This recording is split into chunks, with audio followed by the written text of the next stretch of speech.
+1 പ്രവേശനത്തിന് ആദ്യ അലോട്ട്മെന്റിൽ പേരുള്ള വിദ്യാർത്ഥികൾക്ക് അതത് സ്കൂളുകളിൽ ഇന്നു മുതൽ പ്രവേശനം നേടാം. ഇന്നു മുതൽ ജൂൺ 5 വൈകിട്ട് 5 വരെയാണ് വിദ്യാർത്ഥികൾക്ക് പ്രവേശനം നേടാനുള്ള സമയപരിധി. അലോട്ട്മെന്റിനെ കുറിച്ചുള്ള വിവരങ്ങൾ ഹയർ സെക്കൻഡറി പ്രവേശനത്തിനായുള്ള വെബ്സൈറ്റിൽ ലോഗിൻ ചെയ്താൽ അറിയാം. ഇന്നലെ വൈകിട്ടാണ് ആദ്യ അലോട്ട്മെന്റ് പ്രസിദ്ധീകരിച്ചത്.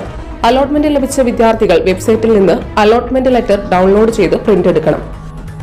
അലോട്ട്മെന്റ് ലെറ്ററും മതിയായ സർട്ടിഫിക്കറ്റുകളുമായി രക്ഷകർത്താവിനൊപ്പം അലോട്ട്മെന്റ് ലഭിച്ച സ്കൂളിലെത്തി വിദ്യാർത്ഥികൾക്ക് അഡ്മിഷൻ എടുക്കാം. ഒന്നാം ഓപ്ഷൻ പ്രകാരം അലോട്ട്മെന്റ് ലഭിക്കുന്നവർ ഫീസ് അടച്ച് നിശ്ചിത സമയത്തിനുള്ളിൽ പ്രവേശനം നേടണം. ഫീസ് അടച്ചില്ലെങ്കിൽ ഈ സീറ്റുകൾ ഒഴിഞ്ഞതായി കണക്കാക്കും.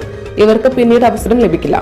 ബന്ധപ്പെട്ട ബോർഡിൽ നിന്ന് യോഗ്യതാ സർട്ടിഫിക്കറ്റ് കിട്ടിയില്ലെങ്കിൽ ഡിജി ലോക്കർ അല്ലെങ്കിൽ ഔദ്യോഗിക വെബ്സൈറ്റിൽ നിന്നുള്ള സ്വയം സാക്ഷ്യപ്പെടുത്തിയ പകർപ്പ് സ്വീകരിക്കും. പിന്നീട് അസൽ സർട്ടിഫിക്കറ്റ് ഹാജരാക്കണം. പ്രവേശന സമയത്ത് വിടുതൽ സ്വഭാവ സർട്ടിഫിക്കറ്റുകൾ നിർബന്ധമാണ്.